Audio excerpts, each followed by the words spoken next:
Hello दोस्तों, कैसे हो आप लोग। आशा करता हूँ कि आप लोग ठीक होंगे। जैसा कि आप सभी जानते हैं कि बिहार में टीआरई 4 के माध्यम से जो शिक्षकों की भर्ती होने वाली है, ऐसे में आप सभी की तैयारी बहुत ही अहम और महत्वपूर्ण बन जाती है कि आप किस तरह से तैयारी और क्या क्या तैयारी कर चुके हैं।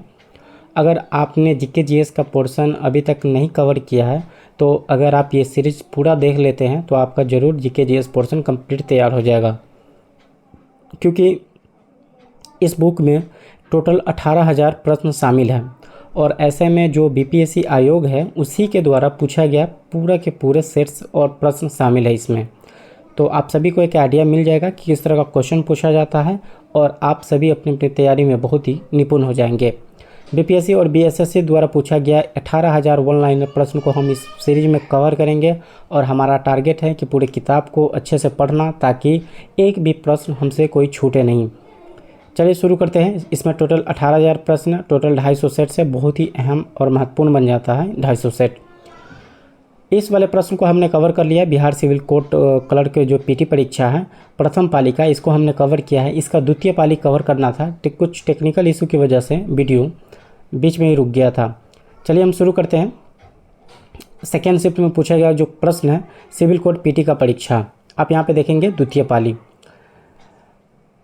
पहला प्रश्न देखेंगे कि साबुन के द्वारा सतहों को साफ करने के सिद्धांत को मतलब किस पर आधारित है वो, तो वो पृष्ठ तनाव पर।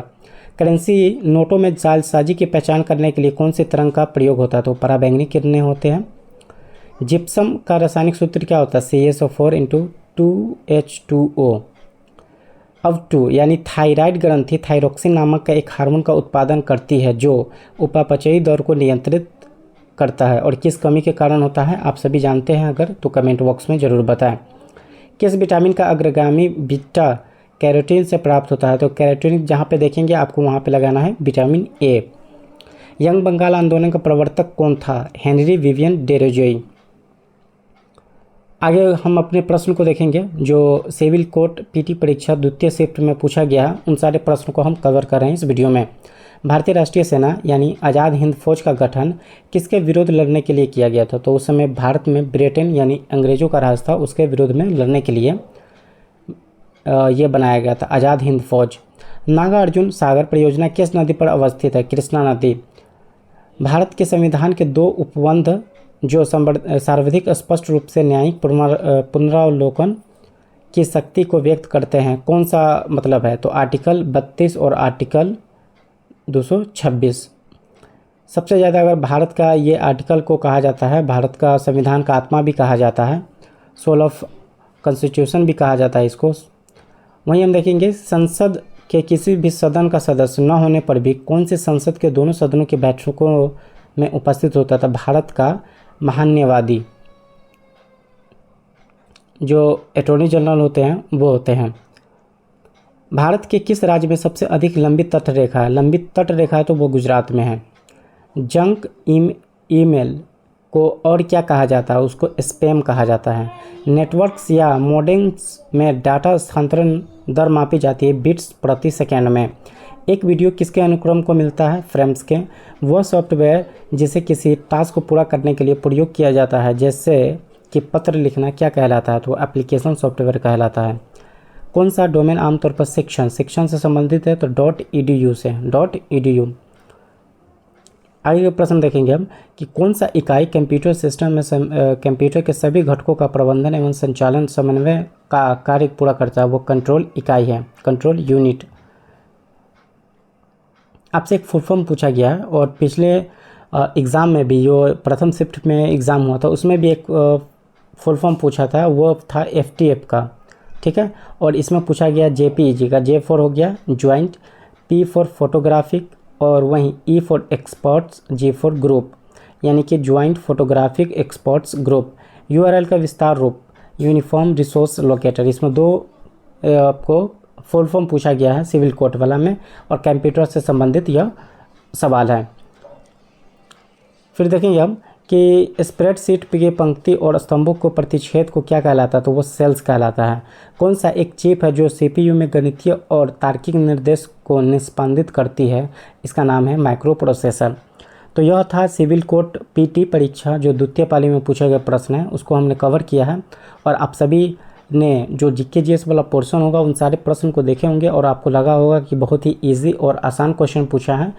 आपको यह तब महसूस होगा जब आपने अच्छे से और पीवाईक्यू आपने देखे होंगे या प्रैक्टिस आपने किया होगा या थियोरी आपने पढ़े होंगे, तब जाके आपको ऐसा लग रहा होगा। चलिए हम शुरू करते हैं। और जो बीएसएससी द्वारा, क्योंकि इसमें बीपीएससी और बीएसएससी द्वारा पूछे गए सारे प्रश्न को कवर किया गया है, इस सीरीज को आगे बढ़ाते हुए इसमें बीएसएससी द्वारा जो प्रश्न पूछा गया है वो पिछले साल यानी कि आज से 1 साल पहले जो एग्ज़ाम हुआ था कार्यालय परिचारिका, उनसे संबंधित सारे प्रश्न को हम लोग कवर करेंगे। सबसे पहले आप देखेंगे इसमें जो प्रश्न है कि अंतर्राष्ट्रीय महिला दिवस कब मनाया जाता है, तो वो 8 मार्च को मनाया जाता है। और यह दिवस बहुत ही इम्पोर्टेंट हो जाता है क्योंकि यह बीपीएससी भी फॉलो करते आ रहा है। टीआरई 1 से लेकर टीआरई 3 तक यह प्रश्न पूछा है, तो आप दिवस से संबंधित भी प्रश्न देख सकते हैं इसमें। यह बुक बहुत ही रामबाण है। अगर आप अच्छे से इसकी तैयारी करके जाते हैं तो यकीन माने आप ज़रूर इसमें आप अपना एग्ज़ाम कंफर्म यानी कि निकाल ही लोगे। तो ऐसे में आप जितना प्रैक्टिस आपको मिलता है आप प्रैक्टिस करते रहें ताकि आप अपना एग्ज़ाम निकाल सको। किसने कहा लोकतंत्र जनता का, जनता के लिए, जनता द्वारा? तो ये सभी जानते हैं कि यह कॉल किसका है, तो अब्राहम लिंकन का। बाल गंगाधर तिलक का उपनाम क्या है, तो लोकमान्य। रेडियम की खोज किसने की थी, मैडम क्यूरी ने। भारत में राष्ट्रीय आपातकाल की घोषणा कब हुई थी, 1975 में। हर घर तिरंगा का प्राथमिक उद्देश्य क्या है, नागरिकों में देशभक्ति की भावना को मजबूत करना। तो यह एक करंट अफेयर्स का क्वेश्चन हो गया जो 2024 में यह स्लोगन उठा था कि हर घर तिरंगा, यह थीम बना था 15 अगस्त का। अब देखेंगे पटना हवाई अड्डे का नाम क्या है, तो जब जयप्रकाश नारायण अंतर्राष्ट्रीय हवाई अड्डा। किसी वस्तु का प्रतिबिंब सामान्य मनुष्य के नेत्र के किस भाग पर बनता है, तो वो रेटिना पे बनता है। भारतीय लोकतंत्र की मुख्य चुनौतियाँ क्या हैं, गरीबी, जातिवाद और अपराधीकरण। जलियांवाला बाग हत्याकांड किस तिथि को हुआ, तो ये तो सभी को याद है कि 13 अप्रैल 1919 को जलियांवाला बाग हत्याकांड हुआ था अमृतसर में। चंपारण सत्याग्रह कब हुआ था, 1917 में। बिहार में उर्वरक कारखाना कहाँ अवस्थित है, तो बरौनी में है। वायुमंडलीय दाब को मापने का यंत्र कहलाता है बैरोमीटर।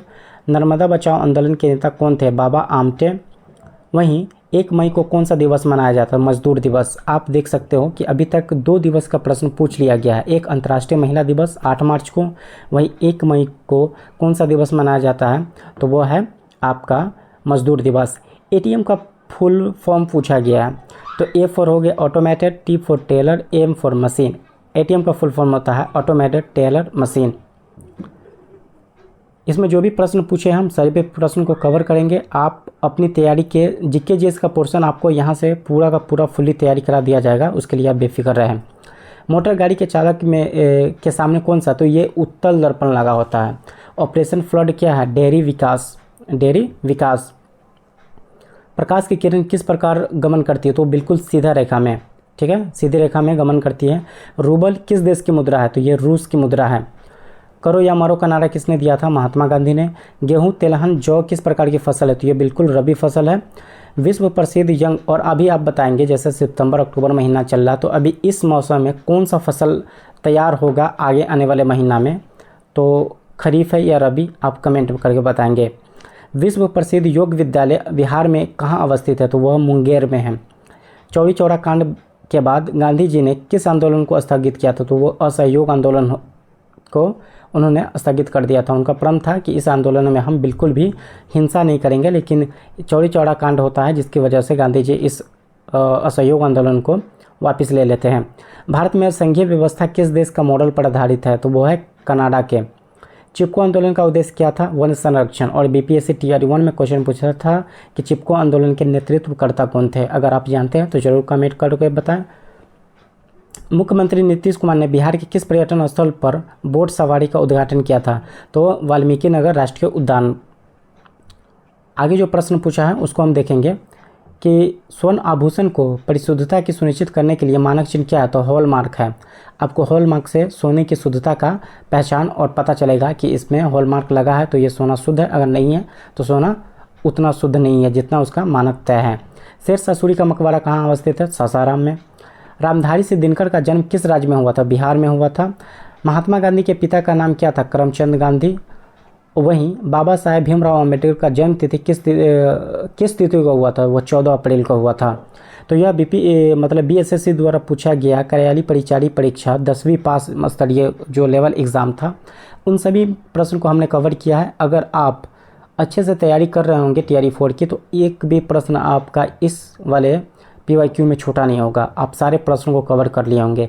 यही चीज़ आपका कॉन्फिडेंस बढ़ाता है, यही चीज़ आप में बूस्ट लाता है और आप अच्छे लय में तैयारी करते हैं ताकि आप अपना एक सीट ज़रूर कंफर्म कर सकते हैं। आपको यहाँ से मोटिवेशन मिला होगा क्योंकि इसमें जो प्रश्न पूछे गए हैं बिल्कुल आपके पढ़े हुए, आपके जो प्रैक्टिस किए हुए, आप जितना थ्योरी पढ़े हैं उन सभी से संबंधित था। अब हम इसमें कवर करेंगे बीपीएससी 70वीं परीक्षा। इस वीडियो को हम ज़्यादा लेंदी नहीं करते हैं क्योंकि आने वाला जो क्लासेस है आपको मैं उसमें सेपरेटली कर दूंगा। जो पीटी का परीक्षा बीपीएससी का और बीपीएससी 71वीं का परीक्षा जो 13 तारीख को होना है, तो आज हम इस वीडियो को अभी जस्ट थोड़ी देर के बाद अपलोड करते हैं ताकि आपको ये वीडियो लेंदी ना हो। उसमें जो 70वीं बीपीएससी का पीटी परीक्षा हुआ था, इसके बाद ये परीक्षा कुछ सेंटरों के लिए रद्द किया गया है, तो री एग्ज़ाम वाला भी क्वेश्चन मैंने पोर्शन कंप्लीट करा दिया है।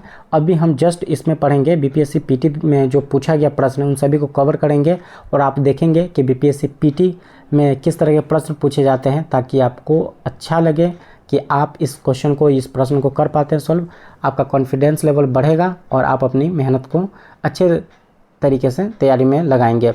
चलिए मिलते हैं हम अगले वीडियो में जो बीपीएससी 70वीं पीटी परीक्षा में पूछा गया प्रश्न को कवर करेंगे।